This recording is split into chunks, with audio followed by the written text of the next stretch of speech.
दिल्ली के मुख्यमंत्री अरविंद केजरीवाल शुक्रवार को तिहाड़ से अंतरिम जमानत पर कल शाम बाहर निकल आए हैं। केजरीवाल को ये बेल चुनाव को देखते हुए दी गई है, जिसकी तारीख 1 जून तक ही निर्धारित है।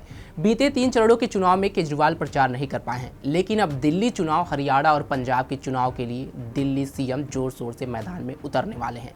सवाल ये है कि आगामी 13 से 15 दिनों में वह कहां और कैसे प्रचार करने वाले हैं। नमस्कार, आप देख रहे हैं पंजाबकेसरी.com। मैं सत्येंद्र शर्मा। बता दें कि पहले चरण के चुनाव में आम आदमी पार्टी असम में 2 सीटों और तीसरे चरण में गुजरात की 2 सीटों पर चुनाव लड़ रही थी, जिसमें अरविंद केजरीवाल चुनाव प्रचार नहीं कर पाए थे। दिल्ली में चुनाव प्रचार के लिए गिनती के मात्र 12 से 13 दिन बचे हैं, जहां पर आम आदमी पार्टी 4 सीटों पर चुनाव लड़ रही है।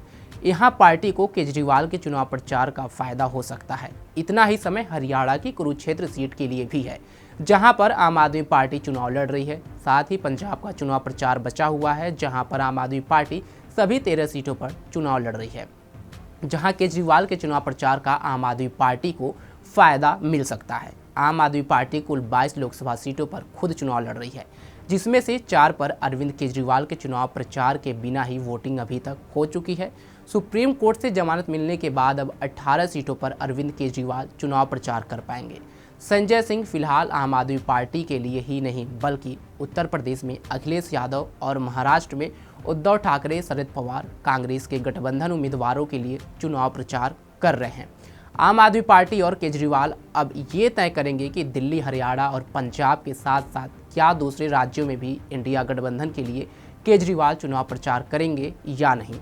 अब समझते हैं कि आखिर अब प्रचार के लिए जमानत मिली है तो अरविंद केजरीवाल कहां और कितने दिन प्रचार कर पाएंगे।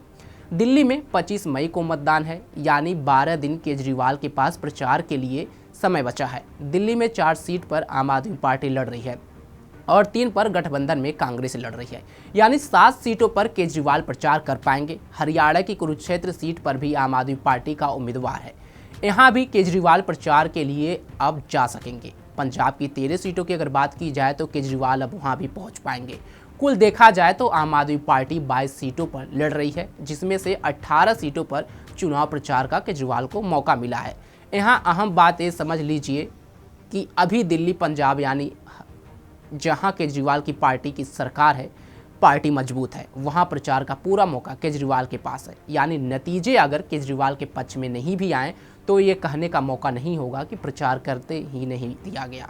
अब दस्तक देता सवाल ये है कि आखिर अरविंद केजरीवाल के जेल से बेल पर बाहर आने से कितना असर केजरीवाल को होगा। तो अंतरिम जमानत पर वो क्योंकि कल बाहर आ चुके हैं, इस वजह से दिल्ली में कई जगहों पर आतिशबाजी का नज़ारा दिखाई दे रहा है। आमतौर पर ऐसी आतिशबाजी चुनाव माहौल में नतीजों के बाद विजय पाने वाले प्रत्याशी के घर या फिर पार्टी दफ्तर में दिखती है। लेकिन बीच चुनाव में प्रचार के लिए केजरीवाल का जमानत पर तिहाड़ से बाहर आना भी आम आदमी पार्टी जीत की तरह ही देखती है। मंत्री सौरभ भारद्वाज का कहना है कि अरविंद केजरीवाल का जेल से बाहर आना पूरे इंडी अलायंस के लिए गेम चेंजर साबित हो सकता है। इससे बीजेपी को देश भर में बड़ा नुकसान भी हो सकता है। केजरीवाल के जेल से बाहर आने पर प्रचार करने के दौरान क्या कुछ होगा, इसे समझते हैं।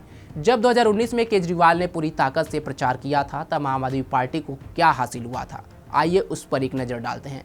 आपने 9 राज्यों की सीटों 35 सीटों पर चुनाव लड़ी, जिसमें उनको सीट की अगर जीत की बात की जाए तो 1 सीट पर जीत मिली। जमानत जब्त हुई उनको, फिर 30 सीटों पर हुई। आम आदमी पार्टी ने 2019 में 30% से ज़्यादा वोट हासिल किया था। 1 सीट पर 21 से 30% वोट हासिल किया, 2 सीट पर 11 से 20% वोट हासिल किया और 7 सीटों पर 10 से 20% कम वोट मिले थे।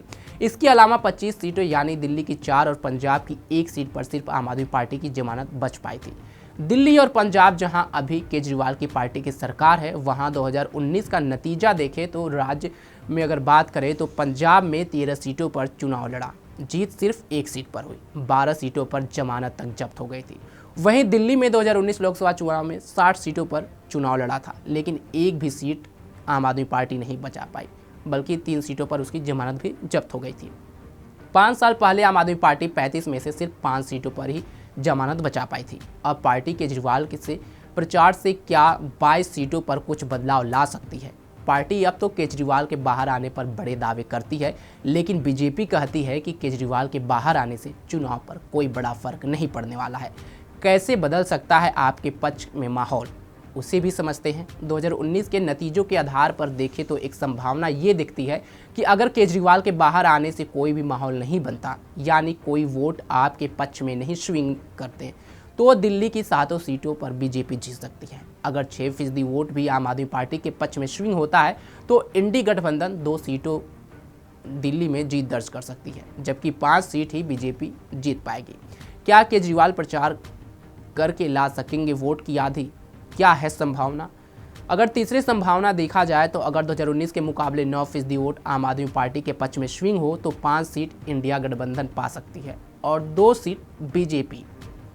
चुनावी आंकड़ों में चौथा विकल्प वोट शेयर के आधार पर कुछ ऐसा है कि अगर 12% का वोट 2019 के मुकाबले इस बार आम आदमी पार्टी के पक्ष में स्विंग करे तो दिल्ली में इंडिया गठबंधन 7 सीट जीत सकता है। लेकिन क्या केजरीवाल वोट स्विंग की इतनी बड़ी आधी अब प्रचार करके ला सकते हैं? आप सबकी इस पर क्या राय है? कमेंट बॉक्स में हमें जरूर बताएं। देश दुनिया की तमाम खबरों के लिए जुड़े रहे हमारे साथ और देखते रहे पंजाब केसरी.com। धन्यवाद।